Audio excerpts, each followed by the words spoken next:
controle de ansiedade, alívio de estresse, melhora na insônia, redução da pressão arterial, tudo isso a gente consegue melhorar respirando. Mas a vida tá tão corrida, a pressão tá tão grande que às vezes a gente até esquece de respirar. Mas o problema nem é esse, e quando a gente não consegue respirar. Por isso, hoje eu sou a jornalista Fernanda Pandolfi e tenho aqui comigo o médico otorrinolaringologista Humberto Camargo, que vai nos falar a importância de respirar para ter uma melhor qualidade de vida.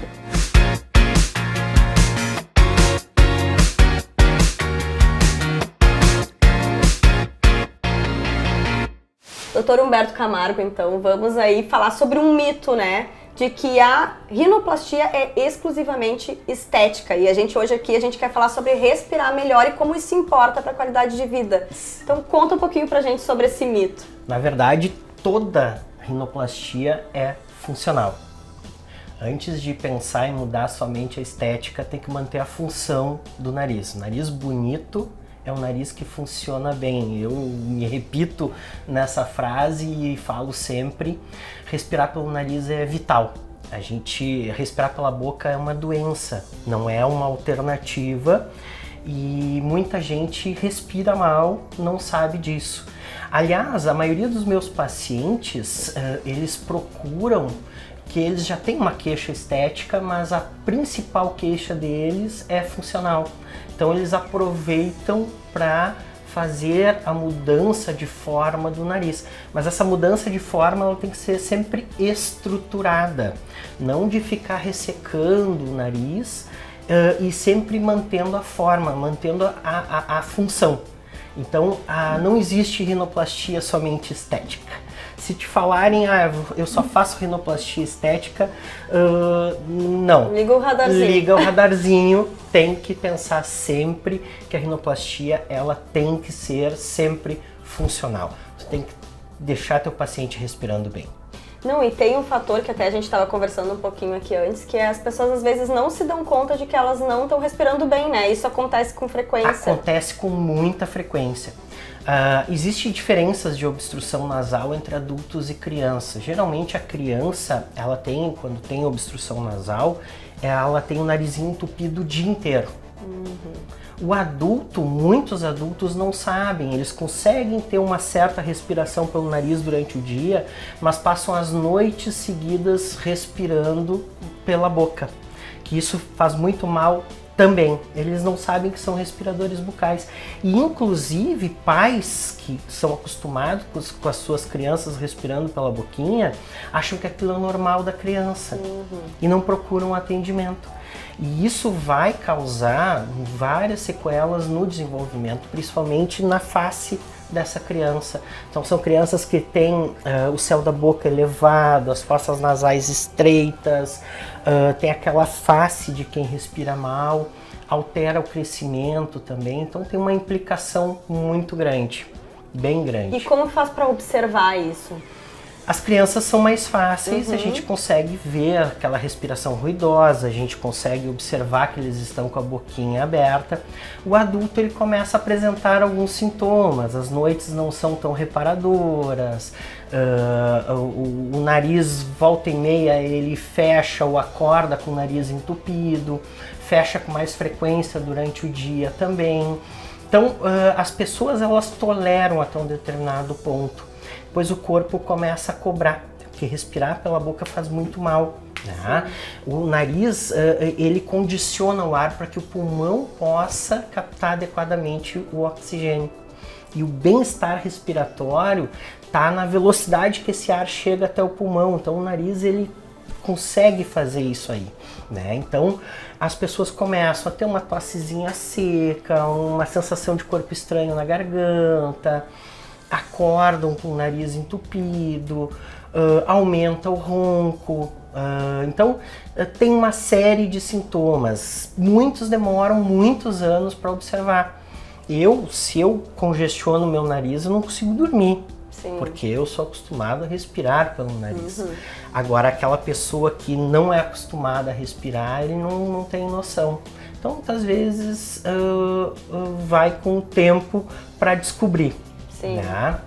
Muito importante isso, né? Eu faço meditação, enfim, todos esses exercícios, e a gente se dá conta como é uma coisa automática e a gente precisa respirar, gente, precisa. né? Então, tu dá um jeito. Então, às vezes, acaba que tu não faz da maneira correta, né? Sim. Mas queria falar sobre a questão estética agora, né? Eu mesmo já pensei várias vezes em fazer, né? Porque agora a gente estava ali no consultório ali conversando um pouquinho sobre isso. E eu sempre, o meu receio, que eu imagino que deve ser o receio de muitas pessoas, né? É porque como eu não tenho né, não tenho a questão funcional, eu imagino que eu não tenho, pelo menos, agora talvez eu vou rever algumas coisas.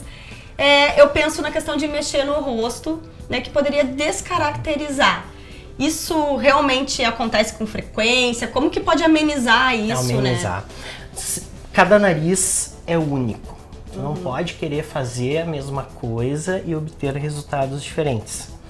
Então, quando a gente faz todo um planejamento cirúrgico com a participação do paciente, a gente já está vestindo esse nariz no rosto do paciente.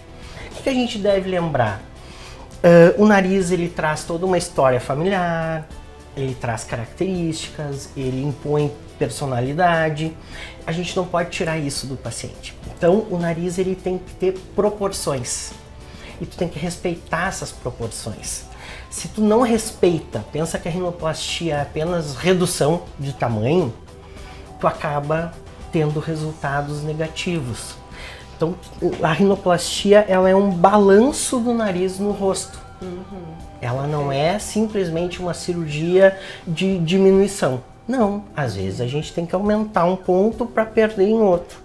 Então, a rinoplastia ela é um balanço e isso não descaracteriza o paciente. E existe muito assim de uma pessoa chegar, quero o nariz da Débora Seco, igualzinho, né? E aí deve acontecer com frequência aqui. O que fazer numa hora dessas? Existe, infelizmente existe, né? Eu brinco com o paciente, não, tu não vai virar Débora Seco tendo o nariz da Débora Seco, tu vai ter o teu nariz melhorado. Então tu tem que orientar essa paciente, porque cada nariz vai ter sua forma, vai ser o nariz do paciente melhorado. A gente não tem como criar modelos de nariz, porque o nariz da Débora Seco, as proporções podem não servir no teu rosto, né? E te tirar a personalidade e tudo. E liga um alerta, como eu sempre digo, porque essa paciente ela não tem uma queixa definida pelo nariz, ela quer uma mudança de vida, ela quer virar Débora Seco. Ela não vai virar Débora Seco com a rinoplastia. Ela vai melhorar a sua autoestima, vai ficar mais bonita. O nariz ele traz muita harmonia para o rosto, traz bastantes mudanças, mas não a ponto que o paciente deseja, né? Então o melhor paciente é aquele paciente que sabe pontuar as suas alterações. Esse paciente, a gente muda o nariz, eles vão ficar bem satisfeitos.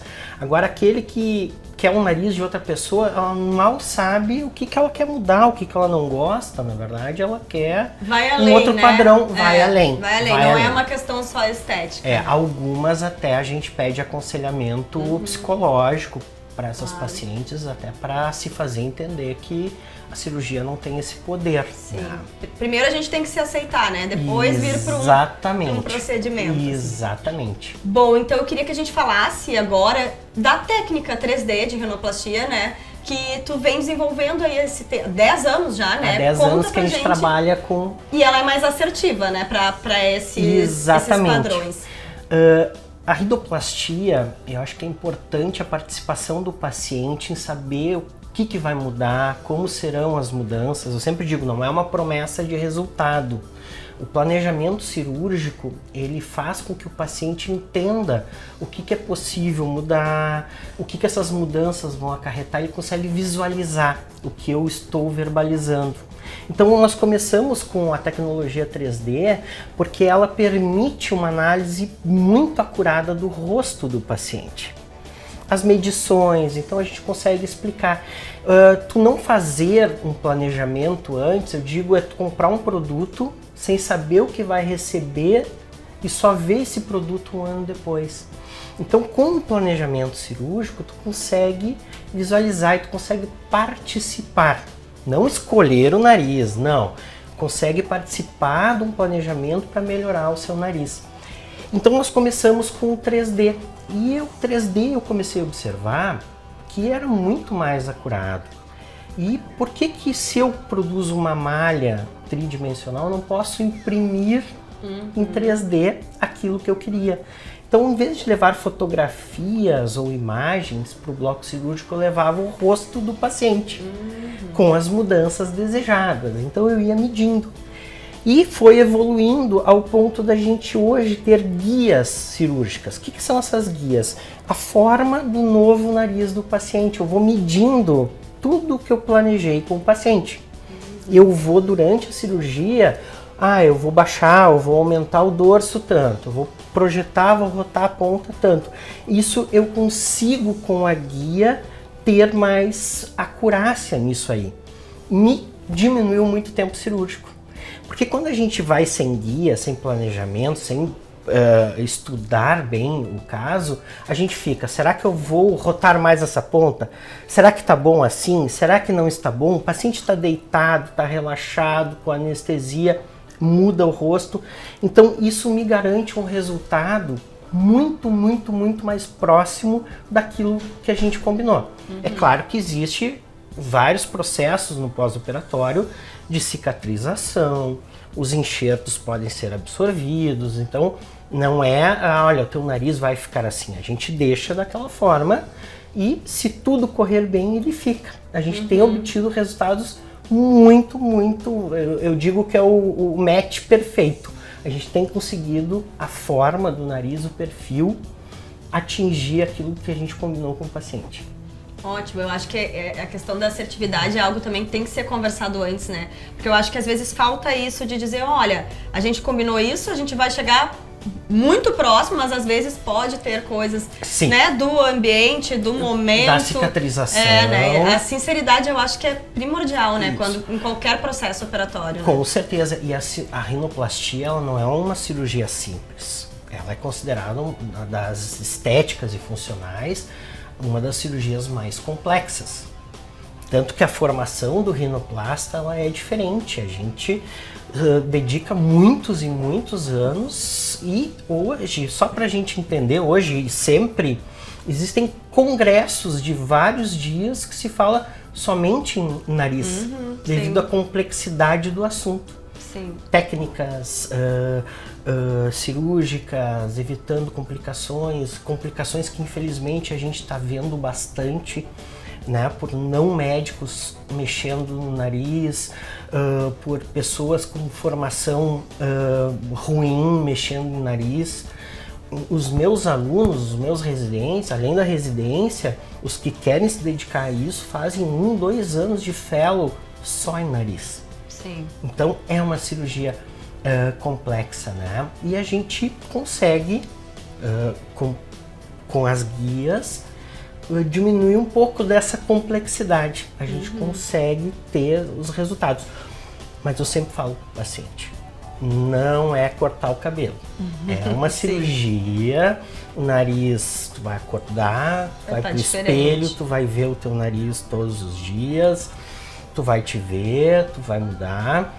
Então é importante o paciente participar desse processo de ver a mudança, do que dá para chegar, sempre sendo honesto com o paciente. Né? Tu não pode prometer o nariz da Débora Seco, tu não pode prometer mundos e fundos, tu tem que falar que existem riscos, né, de cicatrização. Os riscos são muito pequenos. Sim. Né? Em mãos experientes, eles são cada vez mais minimizados, mas é uma cirurgia. Sim, porque no caso de tu não, além da questão estética, né, o primordial eu acho imagina tu vai fazer um procedimento e tu tava respirando bem, daqui a pouco tá respirando um pouquinho pior, né, ou com dificuldade.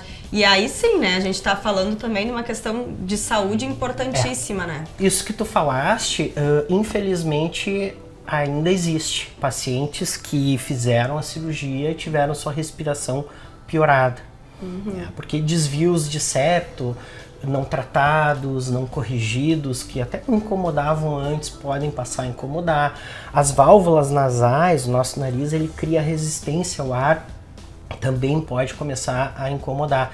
E aí a gente tem que reconstruir o nariz do paciente. O nariz mexido sempre é mais difícil, né?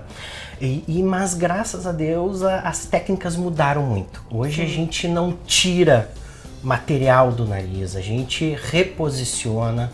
Então, com as técnicas a gente dobra, a gente reforça, nós tensionamos o nariz, tudo isso mantém bastante a função, sempre pensando em função, sempre. E hoje a maioria dos teus pacientes são de correção, né?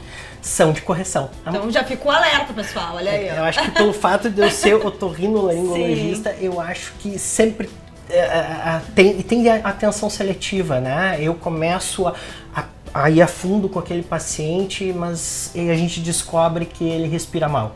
Pacientes que às vezes nem têm noção disso, acabam descobrindo que não respiram bem. Olha só, interessante. É. E deixa eu perguntar agora uma questão de mundo das celebridades. A gente viu que estava em pauta aí recentemente a rinoplastia sem corte, né? Que várias artistas estavam fazendo. O que é isso? Isso existe mesmo? Funciona? Enfim, curiosidade aí. Hoje existem vários termos que não tem na literatura. Né? Rinoplastia sem corte, rinoplastia sem cirurgia, rinoplastia sem isso, sem aquilo. Isso não é rinoplastia.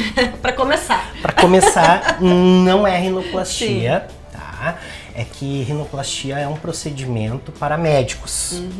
E pessoas que não são médicas não podem usar o termo rinoplastia. Então eles estão criando outros termos. A gente está vendo muita complicação dessas tais rinoplastias sem cortes, que são preenchimentos né, com substâncias. Preenchimentos com ácido hialurônico ainda é aceitável com pessoas que têm experiência, principalmente em tratar as complicações. Mas também estão preenchendo com um produto que ele não é absorvível, o polimetilmetacrilato. Esse produto tem registro Anvisa, mas a gente não gosta desse produto, porque se há arrependimento ou se há alguma complicação, é muito difícil tirar do nariz esse produto. Né? E fios, corpos estranhos estão sendo colocados para tentar arrebitar o nariz, para tentar puxar. Então, estão fazendo coisas aí que é um pouco assustadora. Assustadora para quem vê o outro lado, para quem vê a complicação. Para teres uma ideia, a rinoplastia sem cortes, tem gente que corta as narinas para tentar estreitar. Nós também fazemos a que chamam de alectomia, mas é o último passo de uma cirurgia, onde tu estrutura, tu muda harmonicamente o nariz, tu não pode simplesmente fechar as formas. E aí para corrigir isso... Super difícil. Super difícil. Aí vem todo mundo para cá corrigir. Então, vem para cá. E não existe milagre da rinoplastia sem cortes, então estão prometendo coisas milagrosas, né? E essas coisas milagrosas, infelizmente, não são isentas de risco. Também, né, doutora, a gente vive um momento em que muito tem se questionado, né, os psicólogos também, essa questão da cobrança estética, e a gente vê a questão dos filtros do Instagram, que tem sido um debate fortíssimo aí, porque a gente coloca e é transformado. E aí, quando eu faço exercício do filtro do Instagram, eu já vejo que o que muda principalmente é o meu nariz, né, a boca, o nariz, enfim, né, alguma coisinha do olho, mas principalmente boca e nariz. Queria que falasse um pouquinho sobre isso pra gente. Quando nós olhamos para uma pessoa, nós estamos olhando para os olhos e inconscientemente para nariz, orelhas, terço médio da face. Então isso tem muito impacto na mudança estética. Né? Os filtros, eles têm estreitado o nariz, arrebitado um pouco mais o nariz, deixa a pele mais lisa. Então o filtro é o outro lado da moeda, porque a gente tem a câmera do celular também. Então, quando as pessoas estão fazendo selfies ou estão na live, elas olham o nariz aumentado e projetado. Esse é o efeito da câmera.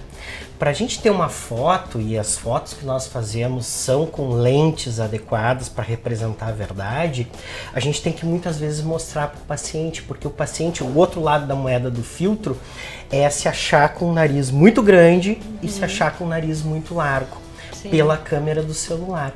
E o filtro, ele suaviza, porque um nariz mais fino, um nariz mais rotado, ele traz muita juventude.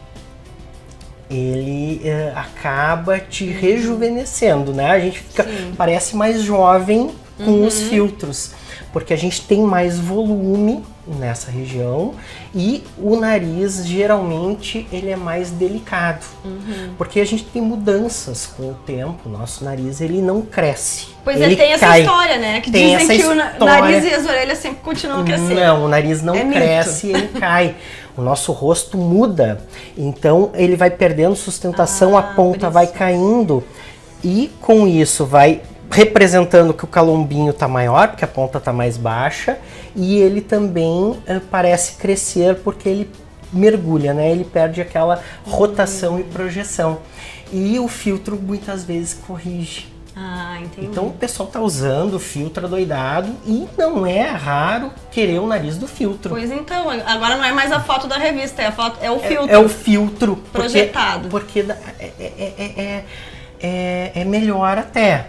Porque daí é o nariz do paciente um pouco mudado, a gente consegue explicar para o paciente, olha, esse é o teu rosto, esse é o teu nariz, e a gente consegue não fazer igual, não existe modelo de nariz, mas a gente consegue chegar próximo e ter um resultado próximo ao que esses filtros estão fazendo. Que é melhorar a projeção, rotação, deixar o nariz mais delicado. Então isso sim é possível. É mais possível. Olha só, viu? Bom, doutor, teria pauta aí pra gente ficar falando, muitas curiosidades, né, apareceram. Mas pra gente finalizar, então, queria saber se existe alguma dica prática pra respirar melhor, né, ou pra gente ligar o alerta vermelho de que alguma coisa não tá bem, né, no nosso funcional. Sim. Infelizmente não existe uma dica para respirar melhor, que o nosso nariz funciona ou não funciona, né? Então não existe um exercício para eu conseguir respirar melhor pelo meu nariz, não existe nada do tipo. Porque o nariz pode estar obstruído por alterações anatômicas que devem ser corrigidas e o nariz também pode estar obstruído por doenças que precisam ser tratadas. Uma vez tratado ou corrigido essas alterações, né, ou tratado doenças como a rinite alérgica, que é muito comum. Ter nariz aqui no Rio Grande do Sul é uma grande aventura, né? É verdade. O tempo é completamente doido. Eu digo, a gente troca de roupa, mas não troca de nariz, cada vez que o clima muda várias vezes no mesmo dia. Mas depois de corrigido isso, existem dicas, existem exercícios. Alguns pacientes precisam fazer uma fisioterapia, uma fonoterapia para reforçar a musculatura, porque são respiradores por hábito, eles acostumaram a respirar pela boca. Existem, a gente pode fazer higienização do nariz com soro fisiológico, isso diminui bastante a agressão à mucosa por alérgenos, por poluição, então alivia bastante, melhora bastante a respiração, mas não existe, eu vou fazer exercícios respiratórios para respirar pelo nariz. Não, se o teu nariz ele não funciona bem, não vai ser assim que você vai conseguir. Né? Então, infelizmente, a dica é ligar o alerta, acordou com o nariz obstruído, não é normal, a garganta irritada, a sensação de corpo estranho, uma tossezinha, um pigarro mais crônico, um sono não muito reparador. Então, sempre pensar na função nasal, sempre pensar nisso e procurar o especialista. Procurar o especialista para ver a causa e se direcionar o tratamento a isso. E não é só estética, né, doutor? Não, um nariz bonito é um nariz que funciona bem. A gente tem que sempre pensar em função. Toda rinoplastia deve manter ou melhorar a função nasal. Perfeito, acho que essa foi a nossa grande lição aqui hoje, então muito obrigada por esclarecer todas as dúvidas. E acho que fica um canal aberto aí pro pessoal chamar nas suas mídias, enfim, né? Pra tirar outras dúvidas. Com certeza, a gente está à disposição. E muito obrigado por ter vindo aqui me visitar. Agora a gente pode passar para outra sala para a gente fazer a avaliação. Verdade, vamos lá, quero fazer a avaliação.